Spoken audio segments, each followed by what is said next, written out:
In a secluded Taoist temple, Angxia has been raised and trained since he was abandoned as a baby. One day his master asks him to fight every other monk in the temple in order to decide who will leave, since they can't feed everyone anymore. Angxia defeats all his fellow monks with ease, but to his surprise, winning equals leaving because it means he's finally strong enough not to need training anymore. Besides, his master thinks it's time for Angxia to see what the real world is like. When Angxia finally makes it to the city, he's overwhelmed by it and quickly gets in trouble because he doesn't know how to cross the street. By using his martial arts skills, he dodges cars and ends up showing off a little, earning him the admiration of the crowd. One of them even tosses a coin at him, but this isn't enough to buy food, and by the time night falls, Angxia is starving. When he sees Dr. Shui leave a restaurant with a food package, Angxia decides to steal it from him, causing Shui to start chasing him through town on his bicycle. Eventually they arrive at the river, and while Angxia jumps out of the way just in time, Shui falls into the water. Angxia doesn't hesitate to save him, and as thanks, Shui lets him have the food. He also finds Angxia to be amusing and a pure soul, so he decides to take him back to his pharmacy to make him his apprentice.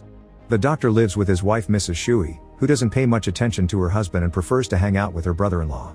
At least she doesn't complain about Angxia's presence and also loves it when Angxia entertains the couple with his antics during meals. Dr. Shui sells medicine in his pharmacy but also sees patients, and Angxia learns how to help him with both. His martial arts skills come in handy when it comes to distracting people in pain, especially crying kids. At the end of each day, Dr. Shui pays Angxia for his help, but half of his earnings go into buying love tonic from his brother Daorong, whose business isn't doing very well. One afternoon, Shui learns that Daorong has sold the shop for the value of a precious ring, which makes Shui furious because both their shops had been a family inheritance. Daorong doesn't care though, and he reminds Shui that he gave up monkhood for a woman, so he can't exactly talk. Dr. Shui leaves the shop in a huff, thus Angxia goes after him to ask for an explanation. It turns out Dr. Shui used to be a monk at a temple just like Angxia, but one day, he saw an incredibly beautiful woman praying and decided to follow her to make her notice him. Eventually that woman became Mrs. Shui, and the monk left everything to become a doctor and work hard to provide for her. The only reason why Shui would regularly buy the love tonic was to help his brother with his debt, but obviously Daorong doesn't care about hard work. Later in the evening, Angxia hears a weird noise and climbs on a ladder to take a look into Shui's room, only to discover the couple's getting frisky in bed. When they're done, the doctor shares with his wife how worried he's about his brother's future, but he refuses to give him a single coin again. He also promises Mrs. Shui she'll never have to worry about money because he has a bunch of savings hidden on the wall behind the wardrobe. The next day, Angxia goes to get more love tonic for Shui, but when he makes it to the shop, he hears noises that indicate Mrs. Shui is cheating on the doctor with his brother. He doesn't tell the doctor about it, but he does confront Mrs. Shui later, yet Mrs. Shui only tells him to stay out of her business. Sometime later, Daorong cries to Mrs. Shui about his debts and how he thinks about ending things, which convinces Mrs. Shui to help. Daorong also gives her a stronger kind of love tonic for the doctor. When she returns home, Mrs. Shui tries to steal the savings from the wall, but the doctor catches her red-handed. Thinking Angxia told him everything already, Mrs. Shui explains the Daorong situation but also swears it's over now and she won't see him again. Sometime later in the middle of the night, Angxia hears screaming. It's Mrs. Shui, who had the doctor died on her while they tried to get frisky. While saying goodbye to his master, Angxia remembers the doctor promised him he'd never be hungry and accepts the responsibility of taking over the shop. This allows him to find the empty tonic box that makes him suspicious. With the doctor gone, Daorong has no shame and comes to pick up Mrs. Shui in person, and they both ignore Angxia when he reminds them they should respect the traditional 7 days of grieving. Daorong and Mrs. Shui go out on a boat ride, during which Mrs. Shui also finds it strange that Daorong isn't sad. She realizes then that Daorong put poison in the tonic, and this triggers an argument that shakes the boat and causes it to spring a leak. Escape is impossible because they're locked inside, and when they're about to drown, Angxia shows up to save them. However, Angxia is still angry about what they did to the doctor, and just a moment of hesitation is enough for him to miss the boat. Overwhelmed with guilt, Angxia runs to a temple to pray for his sins and is found by Abbot Rusong, who makes Angxia kneel for Buddha so he can be punished for killing. Following Buddhist tradition, Angxia spends 7 days on his knees repenting until he passes out, still unsure if what he did was right or wrong. When Angxia returns to the shop, he meets Zhao, who manages to get inside even though there was a lock on the door.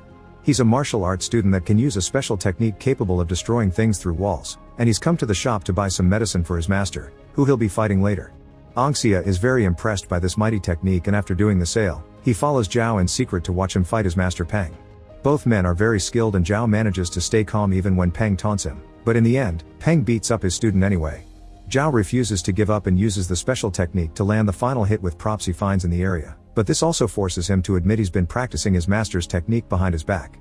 Peng doesn't mind and admits Zhao is more skilled than his own son, so he'll be the one to inherit the leadership of his school.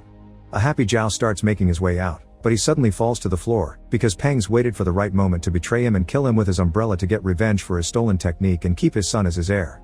The next day, Peng's son Quitesy shows up at Anxia's shop to get some medicine for his father. He also has some meat that he'd love to cook properly, and Anxia accepts to share his kitchen in exchange for sharing the lunch. When the stew is ready, Quitesy only lets Anxia eat after he shares all the details about the fight. Things get weird when they realize the meat has a special poison that makes them hallucinate and their faces swell, and after Anxia sees the ghost of Mrs. Shui, he decides they should get drunk to forget. Since they don't have money, Anxia and Quitesy go to a temple to steal the donation box. Shu is the monk protecting the box and quickly gives them a lesson by beating them in a battle that ends with their heads against the ground. Quitesy runs away in fear, but Anxia stays to apologize and asks Shu to be his master, but Shu turns him down. The following morning, Quitesy tells Peng about what happened, and Peng immediately realizes that must have been the same Shu he trained with when they were younger and stole a technique from him. Their conversation's interrupted when Anxia brings over the medicine order, and after Quitesy quickly kicks him out, he explains to his father it was Anxia that told him about the temple. Now Peng thinks Anxia and Shu are working together. Meanwhile, Anxia packs his things and says goodbye to the doctor at his altar before returning to the temple to beg Shu to train him again. Anxia begins showing he can be useful by sweeping the area, but Shu takes the broom from him and shows him his special cleaning technique before giving it back, explaining even cleaning must be an exercise in focus. Sometime later, a girl approaches Anxia saying her fortune predicted she would meet her savior in the temple. Her biggest wish is to have a baby, and Anxia promises to help her find a way. In the evening, Anxia goes to see Rusong for advice, and they both close their eyes to meet in their headspace. Rusong tells Anxia about a secret room in the temple where men took women to get them pregnant, and he locked it some time ago to protect it. Anxia isn't sure why Rusong finds this amusing, but when he opens his eyes, he finds the key to the room. Afterward, Anxia takes the girl to the room and finally realizes there's a space for them to get frisky. They have a wonderful night together, but the girl won't tell him her name because they can't see each other again. Later, after sharing this experience with Shu, Anxia asks him for his story in return. Shu explains that when his old master died, he passed his ape strike technique to him and made him the heir of the school because his son Peng wasn't good enough. Peng was furious and fought Shu until he ran away from the school, and nowadays, Shu is waiting for the right moment to return something to his rightful owner. Their conversation is suddenly interrupted by Peng, who has come to ask for the secret manual with his father's techniques. Shu explains there has never been such a manual, but he's written all he knew in a notebook that he can finally give to Peng to make up for their disagreement. Peng grabs the manual and tosses it into the kitchen fire, prompting Anxia to run to recover it, but Peng quickly jumps in to hit him away. Shu doesn't want things to turn violent and apologizes to Peng for running away all those years ago. Now he understands he should have stayed so they could learn together. He also wants to bow in respect, but Peng's still resentful and starts a fight. Their kung fu techniques destroy many parts of the temple, and Shu has to push Anxia out of the way multiple times to stop Peng from attacking him too. Seeing Shu move so fast to take his student outside makes Peng drop the fight and leave the temple, but as soon as the doors close, he reveals he was just pretending and uses his special technique to attack through the wall.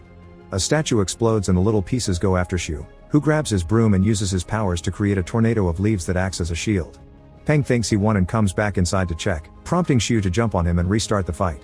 When Peng is about to use his special technique again, Shu notices the full moon is out and uses its energy to control the water from a fountain and push his enemy back. Peng's attack isn't completely cancelled though, instead it makes the stream break in two and hit both men at the same time. Peng uses the chance to escape, but he passes out as soon as he makes it home. Quitesy rushes to look for medicine in the drawers and finds a gun next to it. Now the memory of the weapon won't leave his mind while he takes care of his father. Meanwhile, Anxia finally convinces Shu to teach him his techniques, although for now they start with the theory behind the forces of nature.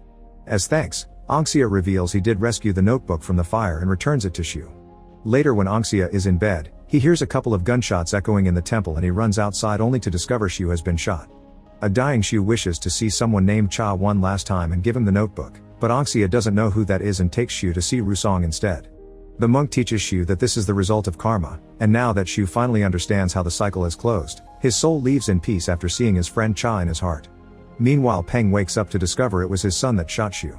A few days later, Anxia goes to the city because he's learned Cha has become a performer at the local theater. After the show is over, Anxia tells Cha what happened, but even when Cha visits the temple and sees the bloodstained clothes he refuses to believe it, especially since Shu never took students before. Anxia shares more details to prove his story, and in return, Cha explains he had met Shu before they joined the kung fu school. The two of them had been in the army together, and back then Cha had been just a performer going through withdrawal. When his first battle began, he ran away in fear, but Shu came after him and helped him keep his sanity during the war. Cha wants revenge for the death of his friend, and Anxia tells him it probably was Peng that killed him. Cha still has another show to finish, but he shows up on the stage just to cancel it. This angers Police Commissioner Liren, who had paid extra for good seats for his girlfriend, and now he sends his men to get revenge for this humiliation. It's incredibly easy for Cha to beat up a bunch of cops, and when Liren tries to shoot him, Cha moves fast enough to dodge the bullet and beat him as well. The next day, Liren gets in contact with Peng in order to get revenge together. Liren pretends to arrest Peng and calls Cha to inform him Shu's killer has been caught, so Cha's free to come by tomorrow when they transfer him to prison. Cha accepts, and Peng and Liren get his men ready for a trap. In the evening, Cha and Anxia do a special ritual to bless Cha's spear with Shu's bloodstained shirt. Cha explains that after the two of them trained for years in nature, Shu announced it was time to leave their cave and for Cha to return to the stage because life had to be a balance between nature and enjoyment, and Cha intends to keep on living by those words. The following day, Liren and Quitzi stay in the car with Peng while their men proceed with the ambush, but it's easy for Cha and Anxia to work together and beat them all up in seconds. Then Cha approaches the car and asks Peng for a one-on-one duel, which begins with the two men fighting each other in their mind space. Their skills are pretty close, but Peng cheats and makes one of his men attack Cha while his eyes are closed, wounding his arm. This isn't enough to stop Shu, who jumps extremely high to use the light of the sun for a special attack with his spear that heavily wounds Peng and corners him against a tree. Cha asks if he really killed Peng, and Peng says he did to protect his son. Suddenly Quitzi shows up with the gun and confesses it was him, causing Anxia to hit him a few times and take the weapon from him, thinking about shooting. Quitzi points out that Shu had seen him yet never said his name, which proves he wanted to end this cycle of revenge. These words inspire Peng to grab Cha's spear and end things, offering his life in exchange for his son so that the new generation can start over without hate in their pasts. At that moment, Liren shoots Cha in the leg before driving away, prompting Anxia and Quitzi to go after him. Anxia fails to stop the car with his jumps, but when Liren makes a bad turn, he finds Cha with his spear, which he uses to send the car into the water and make it explode. Afterward, Anxia returns with Shu to the mountains, where he finishes his training, thanks to finally having experienced both good and evil in his life. Make sure to subscribe and turn on notifications so you can watch more videos like this. Thanks for watching.